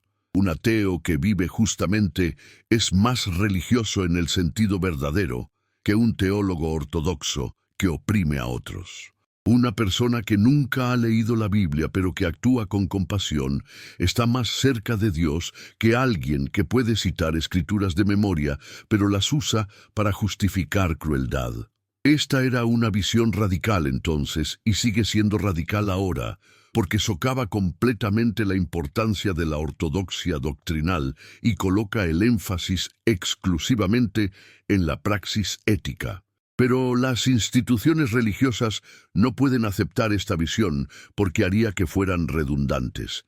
Si todo lo que importa es actuar justamente, ¿por qué necesitamos iglesias, sacerdotes, teólogos, sacramentos, credos? Si la relación con lo divino es directa y no requiere mediación institucional, ¿qué propósito sirven las instituciones religiosas? La respuesta honesta es: ninguno, excepto proporcionar comunidad y estructura social, cosas valiosas, ciertamente, pero que no requieren afirmaciones sobrenaturales. Puedes tener comunidad sin dogma, puedes tener ritual sin teología, puedes tener tradiciones sin afirmar que son reveladas divinamente. Pero admitir esto sería admitir que la religión es fenómeno completamente humano, que no tiene acceso privilegiado a verdades trascendentes, que es simplemente una de muchas formas en que los humanos organizan sus vidas sociales y construyen significado. Y esta admisión es precisamente lo que las instituciones religiosas no pueden hacer sin socavar su propia autoridad. Entonces continúan afirmando lo que ya no pueden sostener. Continúan enseñando doctrinas que la investigación histórica ha desacreditado. Continúan reclamando autoridad moral basada en revelación divina que nunca ocurrió. Y dependen de que la mayoría de sus adherentes permanezcan lo suficientemente ignorantes o lo suficientemente comprometidos emocionalmente como para no examinar demasiado cuidadosamente los fundamentos. Es un sistema que funciona mientras las personas no hagan las preguntas equivocadas. Pero ¿qué sucede cuando empiezan a hacerlas? ¿Qué sucede cuando alguien lee a Spinoza o a cualquiera de los miles de eruditos bíblicos que han seguido sus pasos? ¿Qué sucede cuando la información que antes estaba confinada a bibliotecas académicas se vuelve accesible a través de Internet a cualquiera con curiosidad? Estamos viviendo ese momento ahora. La desafiliación religiosa está acelerándose en el mundo desarrollado. Las iglesias se vacían, especialmente entre las generaciones jóvenes. Las encuestas muestran consistentemente que el conocimiento de hechos básicos sobre la Biblia y la historia cristiana se correlaciona negativamente con la creencia. Cuanto más sabes, menos probable es que creas. Y las instituciones religiosas están respondiendo no con honestidad intelectual, sino con estrategias de marketing, intentando hacer que el cristianismo sea relevante, auténtico, relacional, cualquier cosa menos honesto sobre sus fundamentos históricos. Hay movimientos de cristianismo progresivo que intentan mantener la etiqueta mientras descartan casi todo el contenido doctrinal tradicional. Hay megaiglesias que se enfocan en mensajes de prosperidad y bienestar, evitando teología difícil. Hay comunidades emergentes que enfatizan justicia social y práctica contemplativa sin mucho compromiso con ortodoxia. Todo esto representa adaptación, evolución, intentos de mantener la institución relevante en un mundo que ya no acepta automáticamente sus afirmaciones. Pero, ¿no es esto precisamente lo que Spinoza predijo? Que una vez que el conocimiento histórico crítico se vuelve ampliamente disponible, las religiones reveladas no pueden mantener su autoridad, que el futuro pertenece o a la razón ilustrada, o a formas cada vez más fundamentalistas de religión, que rechazan completamente el compromiso con la modernidad. Y de hecho, esto es lo que vemos. Una polarización donde algunos se mueven hacia formas más liberales, simbólicas, éticas de religiosidad, mientras otros se mueven hacia fundamentalismos cada vez más rígidos que rechazan la ciencia, la historia crítica, la filosofía moderna. El centro no se sostiene porque el centro requiere mantener una síntesis inestable entre fe y razón que se vuelve cada vez más insostenible. Los fundamentalistas al menos tienen la virtud de la consistencia. Si realmente crees que la Biblia es palabra infalible de Dios, entonces debes rechazar cualquier hallazgo científico o histórico que la contradiga. No puedes comprometer. No puedes reinterpretar. Debes elegir entre Dios y la razón humana y elegir a Dios. Esta posición es intelectualmente insostenible, pero existencialmente coherente. Los liberales, por otro lado, intentan tener ambas cosas. Afirmar que valoran la razón y la investigación crítica mientras mantienen lealtad a tradiciones que esa investigación ha desacreditado. Y esta incoherencia se vuelve cada vez más evidente, cada vez más difícil de mantener. Es por eso que el cristianismo liberal está colapsando más rápidamente que el fundamentalismo en muchos lugares, porque ofrece compromiso pero no satisface a ninguno de los lados. Es demasiado crítico para los que quieren certeza tradicional y no suficientemente crítico para los que quieren honestidad intelectual completa. ¿Hacia dónde nos dirigimos entonces? ¿Cuál es el futuro de la religión en un mundo donde el conocimiento histórico crítico es ampliamente accesible? Spinoza habría esperado que nos movamos hacia lo que él llamó religión natural o filosofía, una espiritualidad basada en comprensión racional de nuestra conexión con el todo de la naturaleza, una ética basada en entendimiento de la naturaleza humana, una comunidad basada en valores compartidos más que en doctrinas reveladas. Y de hecho, esto es lo que vemos emergiendo en varios movimientos: humanismo secular, naturalismo religioso, espiritualidad no religiosa, budismo secularizado y varias formas de paganismo reconstruido que evitan afirmaciones sobrenaturales. Estas son religiones o cuasirreligiones que Spinoza habría reconocido como consistentes con su visión. Proporcionan ritual, comunidad, significado, sin requerir que suspendes tu racionalidad. Pero también debemos reconocer que esta transición es profundamente difícil para la mayoría de las personas.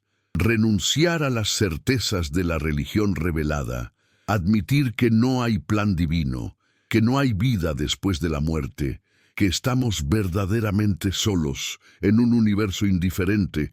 Esto requiere una fortaleza que no todos tienen, y hay algo profundamente humano en la necesidad de sentir que la vida tiene propósito trascendente, que nuestros sufrimientos significan algo, que la justicia finalmente prevalecerá incluso si no lo hace en esta vida. Las religiones tradicionales satisfacen estas necesidades de maneras que ninguna filosofía naturalista puede igualar. Y por eso no van a desaparecer pronto, sin importar cuánta evidencia se acumule contra ellas.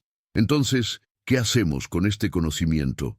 Aquellos de nosotros que no podemos ya creer en las narrativas tradicionales, que hemos sido convencidos por Spinoza y sus sucesores de que el cristianismo es construcción humana, permanecemos silenciosos por respeto a los creyentes. Nos mantenemos diplomáticos para no ofender, usamos eufemismos académicos para suavizar el golpe. Spinoza no lo hizo. Él dijo la verdad claramente, sabiendo que lo costaría todo. Y su ejemplo plantea una pregunta ética. Tenemos una obligación de hablar con claridad sobre lo que sabemos, incluso si causa dolor, incluso si destruye consuelos, incluso si nos aísla. No hay respuesta fácil a esta pregunta. Hay argumentos genuinos en ambos lados. Por un lado, la verdad tiene valor intrínseco, y mentir o permanecer silencioso frente a la falsedad es una forma de complicidad.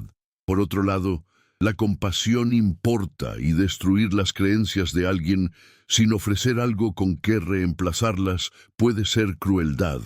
Quizás la respuesta es que debemos estar disponibles para aquellos que están haciendo preguntas, que están listos para escuchar, sin forzar la verdad a aquellos que no la buscan. Debemos crear espacios donde se pueda hablar honestamente sin miedo a represalias. Debemos apoyar la educación crítica sin ser evangélicos sobre el ateísmo. Debemos vivir como ejemplos de que es posible tener vidas significativas, morales, conectadas sin religión tradicional. Y en este momento, desde donde sea que estés leyendo esto, cualquiera que sea la hora que marca tu reloj, tú eres parte de esta conversación que ha estado desarrollándose durante siglos. Este no es conocimiento abstracto, sino algo que toca tu vida directamente. ¿Qué haces con esta información? ¿La ignoras? ¿Vuelves a las certezas confortables? ¿La dejas transformar tu comprensión de ti mismo y del mundo? ¿La compartes con otros que también están buscando, que también están cuestionando?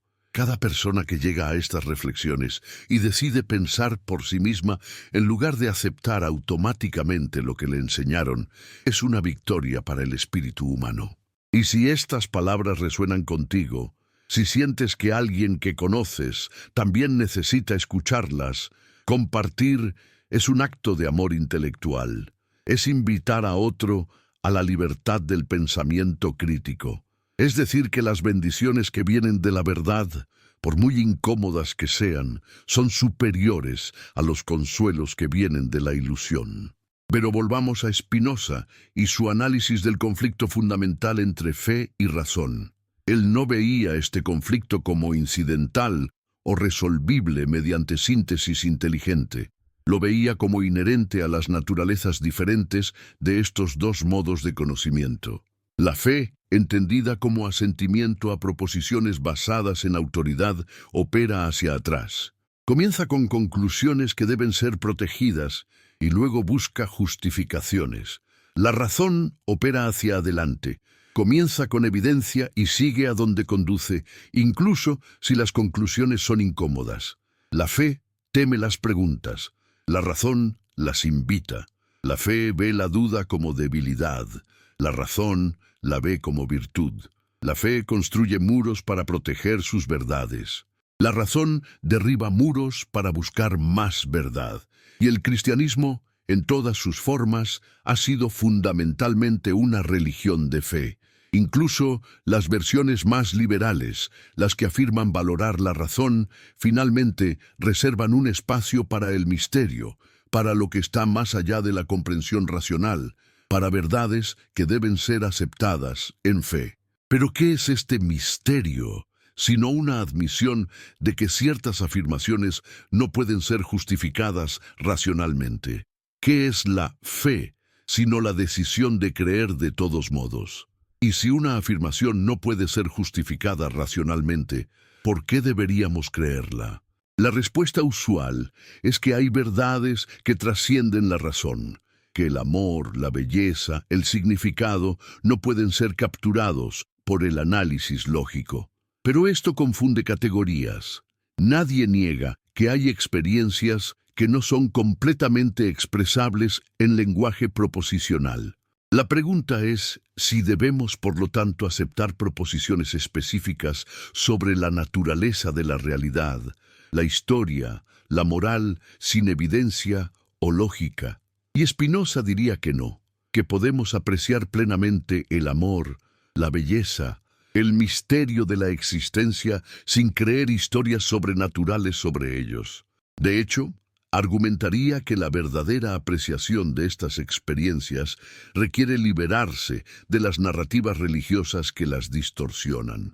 Cuando ves un atardecer, no necesitas creer que un Dios creador lo pintó específicamente para ti, para apreciar su belleza. Cuando experimentas amor, no necesitas creer que es don divino para sentir su profundidad.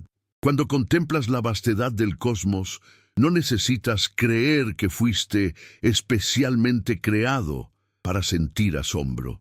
De hecho, las interpretaciones religiosas pueden empobrecer estas experiencias al hacerlas todo sobre ti, sobre tu relación con un Dios antropomórfico, cuando podrían ser sobre tu conexión con algo verdaderamente más grande, el universo entero en su magnificencia indiferente.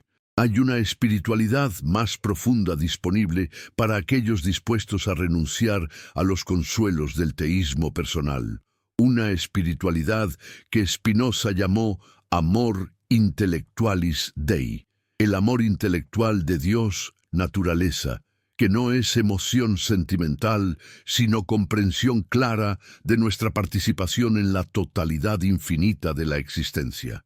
Esta espiritualidad naturalista es lo que Spinoza ofrece como alternativa al cristianismo, y es significativo que muchos de los críticos más devastadores del cristianismo, desde Spinoza hasta Nietzsche, hasta Bertrand Russell, no fueron nihilistas alegres celebrando la muerte de Dios. Fueron pensadores profundamente preocupados por cómo los humanos pueden vivir significativamente sin las viejas narrativas. Entendieron que simplemente destruir sin construir algo nuevo es inadecuado. Pero también entendieron que lo nuevo no puede ser construido sobre fundamentos falsos. Debe ser construido sobre lo que es realmente verdadero sobre la condición humana, que somos animales mortales que evolucionaron en un planeta ordinario, que no somos el centro del cosmos, que no hay plan divino para nuestras vidas, que debemos crear nuestro propio significado en un universo que no nos lo proporciona. Y lejos de ser depresiva, esta realización puede ser liberadora, porque significa que somos verdaderamente libres. No hay guión predeterminado, no hay prueba divina, no hay cielo o infierno esperando, solo esta vida, este momento, esta oportunidad de crear algo hermoso o significativo o bueno antes de que termine. Tercera parte. Hay algo profundamente irónico en que el mayor enemigo del cristianismo institucional haya sido un judío que nunca intentó fundar una nueva religión. Spinoza no quería conversos, no quería discípulos, no quería construir un movimiento. Quería simplemente pensar con claridad y vivir de acuerdo con la comprensión que alcanzó. Y sin embargo, su impacto en la historia intelectual europea fue probablemente mayor que el de cualquier teólogo cristiano después de Agustín, porque él articuló, con precisión filosófica sin precedentes, lo que muchos habían sentido, pero pocos se habían atrevido a decir: que el edificio entero de la teología cristiana descansa sobre fundamentos de arena, que cuando examinas los textos sagrados como examinarías cualquier otro documento histórico, cuando aplicas los estándares normales de evidencia y lógica, cuando rechazas el privilegio especial que las afirmaciones religiosas tradicionalmente reclamaban, entonces todo el sistema se colapsa. Y este colapso no fue instantáneo, tomó siglos. De hecho, todavía está desarrollándose. Pero la trayectoria fue establecida por Spinoza, del dogmatismo medieval a la Ilustración, del dominio de la teología a la hegemonía de la ciencia, de las monarquías respaldadas divinamente a las democracias seculares, de la autoridad de las escrituras a la autoridad de la razón. Todo el proyecto de la modernidad, con sus logros y sus patologías, puede rastrearse en parte hasta ese momento en Ámsterdam, cuando un joven de 23 años se negó a retractarse de las verdades que había descubierto. La Ilustración, con su énfasis en la razón, la libertad individual, la separación de Iglesia y Estado, la tolerancia religiosa, todos estos ideales tienen su genealogía que pasa por Spinoza. Voltaire lo llamó el primer filósofo verdadero. Los románticos alemanes lo veneraron como místico. Marx lo reconoció como precursor. Freud encontró en él anticipación del psicoanálisis. Einstein dijo que creía en el Dios de Spinoza. Su influencia está en todas partes, incluso cuando no es reconocida. Pero, ¿qué habría pensado Spinoza del mundo moderno que ayudó a crear? Habría celebrado la secularización, el declive del poder eclesiástico, la libertad de pensamiento que ahora damos por sentado en sociedades democráticas. Sin duda, pero ¿habría estado satisfecho? Probablemente no, porque aunque las formas externas de autoridad religiosa han sido debilitadas en muchos lugares, las estructuras mentales que esas formas crearon persisten. Las personas que ya no creen en Dios todavía buscan certezas absolutas. Los que han abandonado la Iglesia todavía buscan autoridades que les digan cómo pensar. Los que rechazan la revelación divina todavía están dispuestos a aceptar ideologías políticas con fervor religioso. El problema más profundo que Spinoza identificó, la tendencia humana a evitar la libertad del pensamiento crítico en favor de la comodidad de la certeza dogmática, sigue con nosotros bajo nuevas formas. Y quizás esto señala una verdad incómoda, que el problema no era solo el cristianismo o la religión revelada en general, sino algo más fundamental sobre la psicología humana. La necesidad de pertenencia, de certeza, de significado trascendente, estas necesidades son tan poderosas que constantemente generan nuevas formas de pensamiento dogmático, incluso después de que las viejas formas hayan sido desacreditadas. El marxismo funcionó como religión sustituta para millones, completo con textos sagrados, profetas, ortodoxia, herejía, e incluso apocalipsis prometido. El nacionalismo se convirtió en fe, con sus rituales, sus símbolos sagrados, su disposición a sacrificar individuos por el colectivo. Varias formas de cientificismo prometieron certeza a través de la ciencia, sin reconocer que la ciencia misma, correctamente entendida, es tentativa, revisable, limitada en su alcance. Incluso movimientos que se originaron en escepticismo saludable, el positivismo, el racionalismo, el empirismo, se osificaron en dogmas.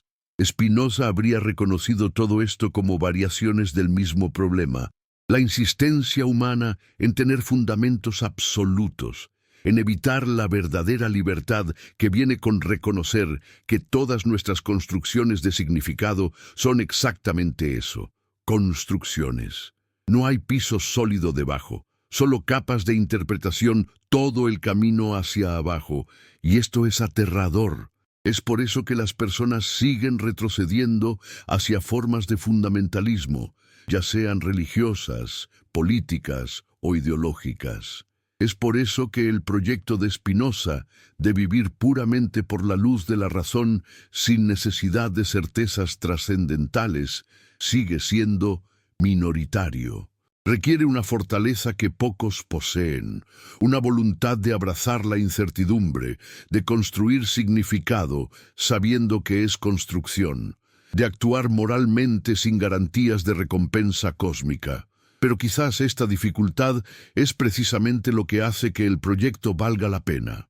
Quizás la libertad genuina, la libertad de pensamiento que Spinoza defendió, debe ser difícil o no sería libertad en absoluto. Sería simplemente otra forma de seguir un camino predeterminado.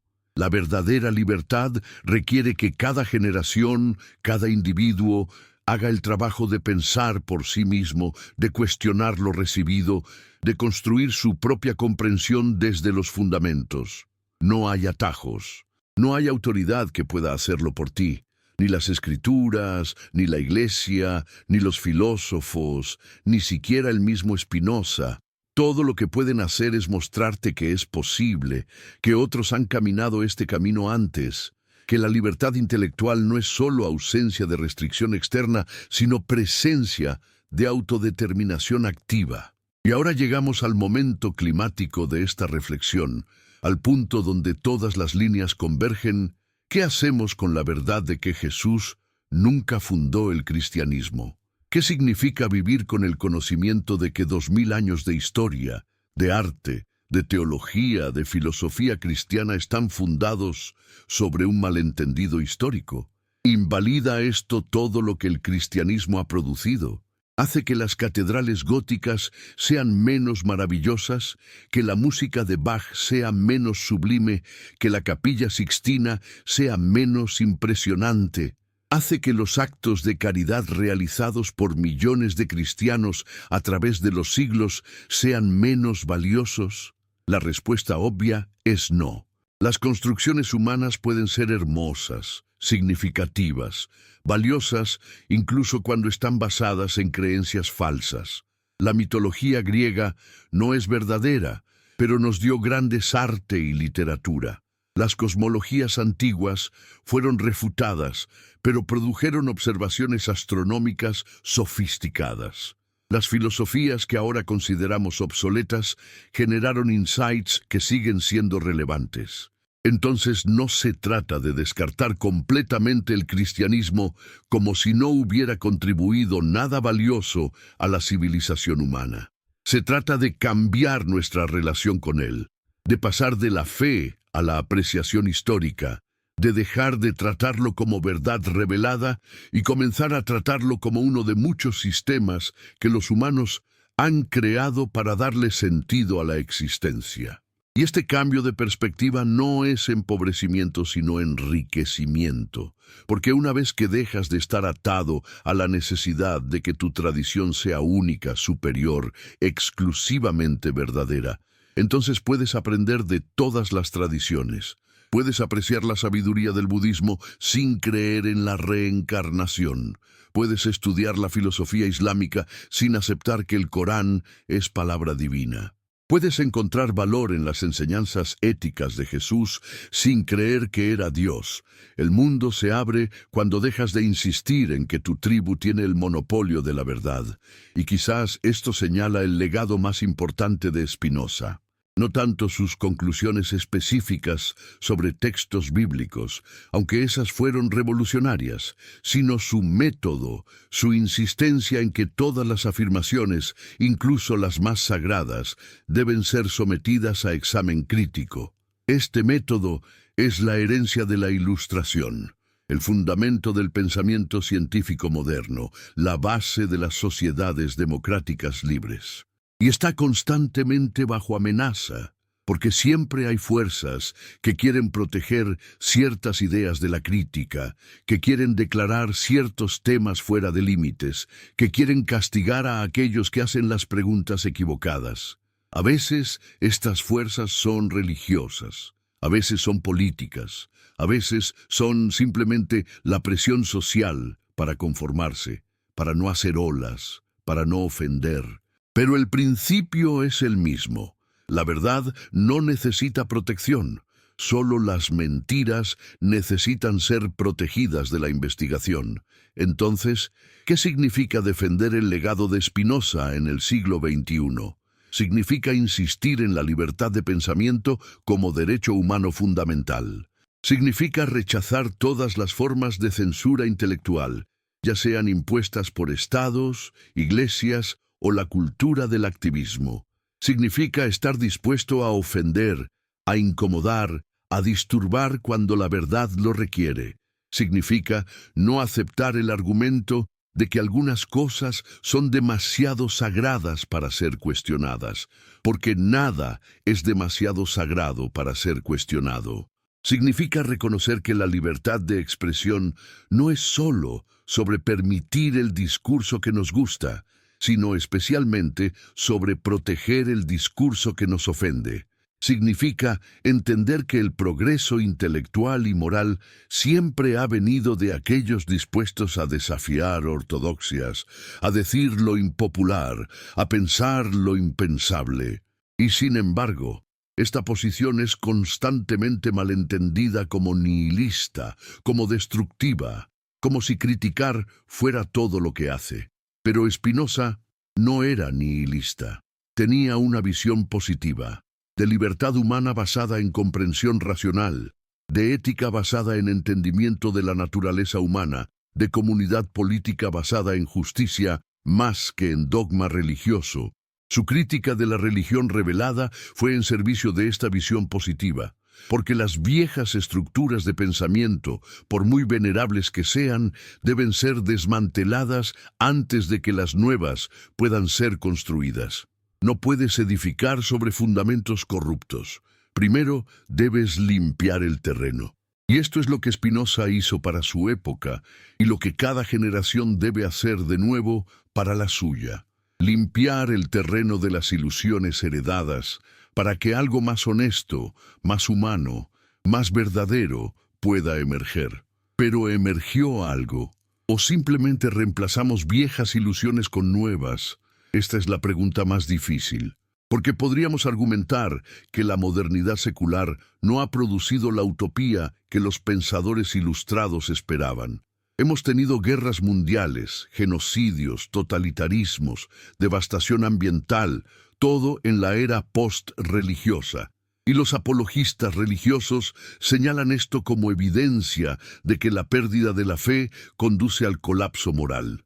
Pero este argumento no funciona, porque los peores crímenes de la modernidad no fueron cometidos por personas que habían abrazado genuinamente el espíritu de Spinoza, la búsqueda racional de la verdad combinada con compromiso ético. Fueron cometidos por aquellos que reemplazaron un dogmatismo religioso con otro político, que simplemente intercambiaron la fe en Dios por fe en el Estado, la raza, la revolución. El problema no fue demasiada libertad intelectual, sino muy poca, no demasiado racionalismo, sino formas de racionalismo instrumental, divorciadas de valores humanos. Spinoza habría predicho esto. Él entendió que liberar a las personas de la autoridad religiosa no automáticamente las hace racionales y éticas. Requiere educación, requiere práctica en pensamiento crítico, requiere instituciones que apoyen la libertad intelectual, requiere cultura de tolerancia y debate. Y estas cosas se desarrollan lentamente, imperfectamente, con muchos retrocesos. El proyecto ilustrado está incompleto, no fracasado. Todavía estamos aprendiendo cómo ser libres, cómo pensar por nosotros mismos, cómo construir sociedades basadas en razón y justicia, más que en autoridad y tradición. Y este aprendizaje continuará por siglos si sobrevivimos tanto tiempo. Pero hay una urgencia particular en nuestro momento histórico, porque estamos enfrentando desafíos globales, cambio climático, pandemias, inteligencia artificial, ingeniería genética, que requieren toma de decisiones racional, basada en evidencia y ética considerada. Y sin embargo, grandes porciones de la humanidad todavía están atrapadas en modos de pensamiento premodernos, tomando decisiones basadas en textos antiguos, en autoridades religiosas, en dogmas que no pueden adaptarse a nuevas realidades. Si la humanidad debe sobrevivir el siglo XXI, debe abrazar el tipo de racionalidad que Spinoza defendió. Debe aprender a distinguir entre lo que queremos que sea verdad y lo que es realmente verdad. Debe aprender a cambiar de opinión frente a nueva evidencia. Debe aprender a cooperar a través de diferencias sin necesidad de uniformidad ideológica. Debe aprender, en otras palabras, a crecer finalmente. Y crecer significa dejar atrás ciertas ilusiones consoladoras de la infancia. Significa aceptar que no somos el centro del universo, que no hay Padre Celestial vigilándonos, que no hay plan divino asegurando que todo saldrá bien. Significa aceptar responsabilidad completa por nuestras vidas, nuestras sociedades, nuestro planeta.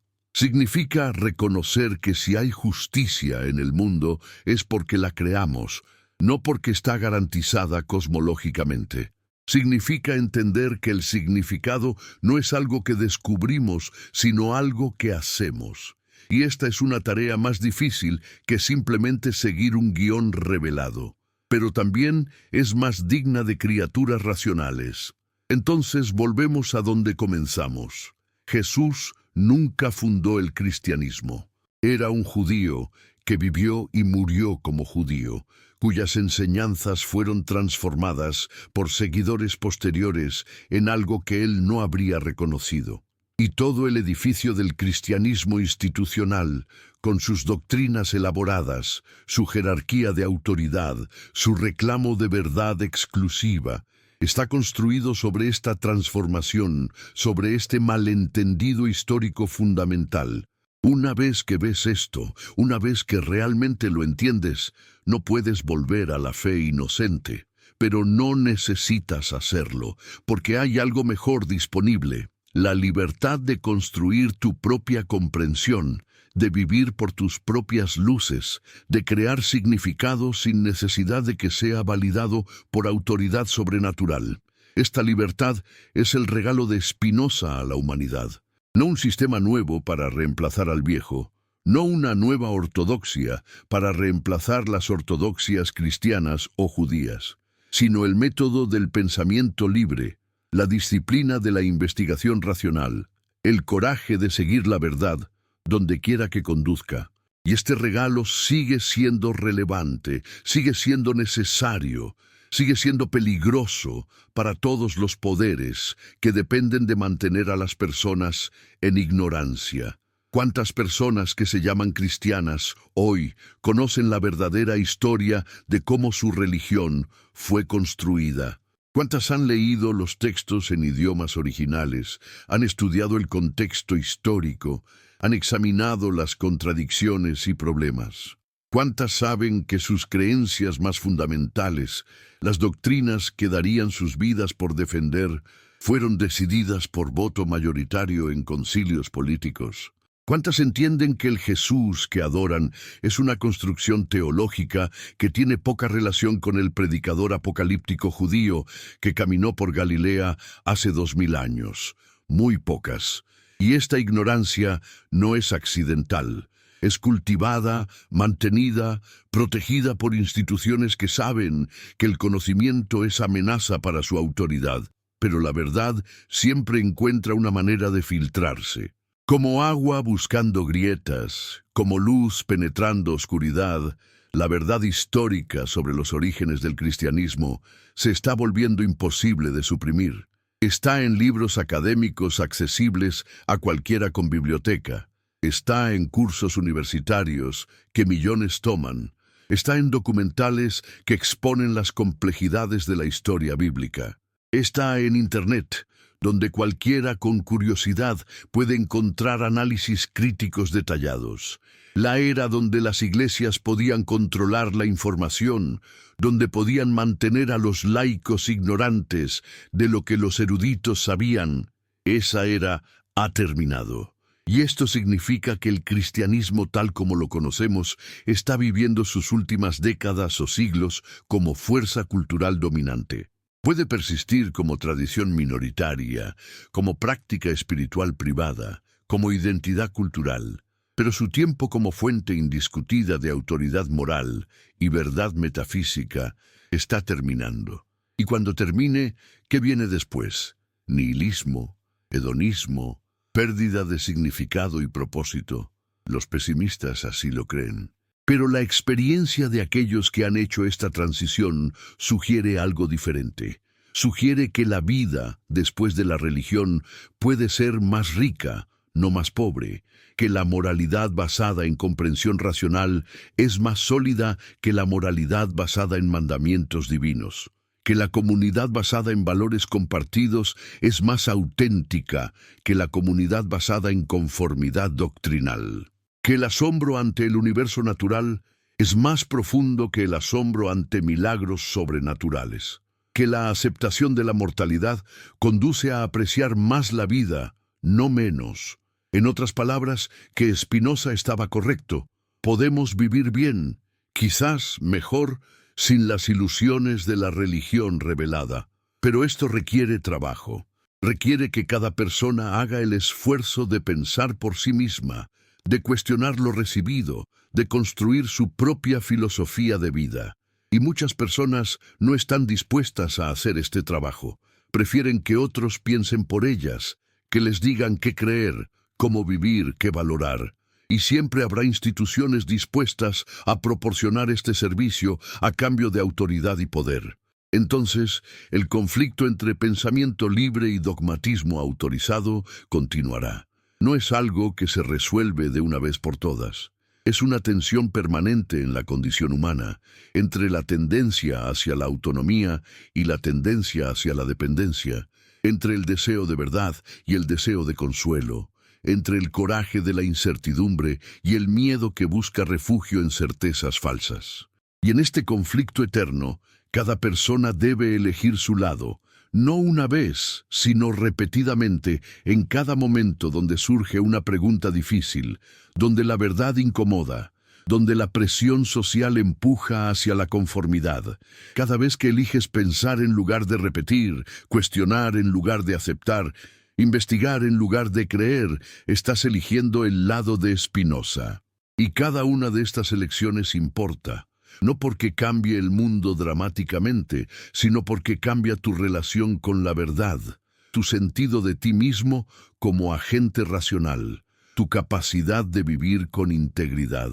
Y quizás este es el punto final más importante, que la búsqueda de la verdad sobre los orígenes del cristianismo, sobre la historicidad de Jesús, sobre la construcción del dogma, no es simplemente ejercicio académico, es acto de autoliberación, es rechazar las cadenas de la autoridad no ganada, es reclamar tu derecho de nacimiento como ser racional.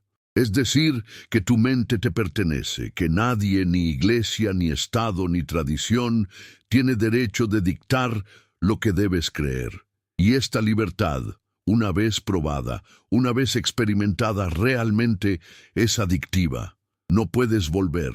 No querrías volver, porque has visto que hay una forma mejor de ser humano, honesta, autodirigida, libre. Entonces que esta sea la conclusión. Jesús nunca fundó el cristianismo. El cristianismo fue fundado por personas que vinieron después de él, que tomaron sus enseñanzas y las transformaron en algo que sirvió a sus necesidades, sus contextos, sus agendas políticas y teológicas. Y este proceso de transformación, este malentendido histórico fundamental, no es un problema técnico menor que los teólogos pueden solucionar con interpretaciones inteligentes. Es la verdad central que desmorona todo el edificio. Una vez que lo ves, una vez que realmente lo entiendes, el cristianismo ortodoxo se vuelve insostenible. Puedes mantener el nombre por razones culturales o emocionales, pero no puedes mantener las doctrinas, no si eres honesto contigo mismo. Y la honestidad es lo que finalmente importa, no las construcciones elaboradas que hemos heredado, no las tradiciones venerables que nos dan identidad, no los consuelos fáciles que nos prometen significado sin esfuerzo, sino la honestidad simple y brutal de mirar la realidad directamente y aceptar lo que ves, incluso si duele, incluso si destruye certezas, incluso si te dejas solo en un universo indiferente, porque esa soledad es también libertad. Y esa libertad es el único fundamento sobre el cual se puede construir una vida genuinamente humana, genuinamente propia, genuinamente significativa. La verdad no puede ser enterrada para siempre. Puede ser suprimida por un tiempo, puede ser ignorada por conveniencia, puede ser olvidada por negligencia, pero siempre resurge. Siempre encuentra su camino de regreso a la luz, y cuando lo hace, transforma todo. Los imperios construidos sobre mentiras se desmoronan. Las instituciones fundadas sobre falsificaciones pierden legitimidad. Las narrativas que parecían eternas se revelan como contingentes, y las personas que estaban viviendo en ilusión se despiertan, parpadean, miran alrededor y comienzan, quizás por primera vez, a ver realmente. Ese despertar es doloroso. Ese parpadeo en la luz brillante de la verdad histórica después de siglos de oscuridad dogmática es desorientador. Ese comienzo de ver realmente requiere renunciar a mucho de lo que pensábamos que sabíamos. Pero es necesario, porque no podemos construir un futuro humano sobre fundamentos de fantasía. No podemos resolver los problemas que enfrentamos con herramientas de pensamiento mágico. No podemos crecer como especie si nos aferramos a las historias de nuestra infancia colectiva. Debemos crecer. Debemos madurar. Debemos finalmente, después de tantos siglos de evasión y autoengaño, aceptar la verdad que Spinoza nos mostró, que somos humanos. Solo humanos, maravillosamente y terriblemente humanos, sin garantías sobrenaturales, pero también sin límites impuestos externamente sobre lo que podemos pensar, crear, convertirnos. Y en este aceptar, en este crecer, en este madurar, hay una belleza que ninguna religión revelada puede igualar. La belleza de la honestidad, la belleza de la libertad. La belleza de construir significado consciente de que es construcción, pero hacerlo de todos modos, con toda la creatividad y el cuidado que podemos reunir. Esto es lo que Spinoza nos ofreció. Esto es lo que el cristianismo institucional nos niega. Y esto es por qué la batalla entre ellos continúa, 400 años después de que un joven judío fue excomulgado por decir la verdad. La pregunta ahora no es si el cristianismo sobrevivirá. Sobrevivirá en alguna forma, como han sobrevivido todas las grandes tradiciones religiosas, adaptándose, transformándose, encontrando nuevos nichos. La pregunta es si tú sobrevivirás tu encuentro con la verdad. Si puedes mirar directamente a los fundamentos vacíos de lo que te enseñaron a creer y seguir de pie. Si puedes construir una vida significativa sobre la roca sólida de la honestidad, en lugar de la arena movediza de la ilusión, si puedes ser libre, si puedes, entonces Spinoza no murió en vano. Y Jesús, el judío que nunca quiso ser Dios, finalmente descansa en paz, liberado del peso de siglos de teología que nunca pidió, de adoración que nunca buscó, de un cristianismo que nunca fundó.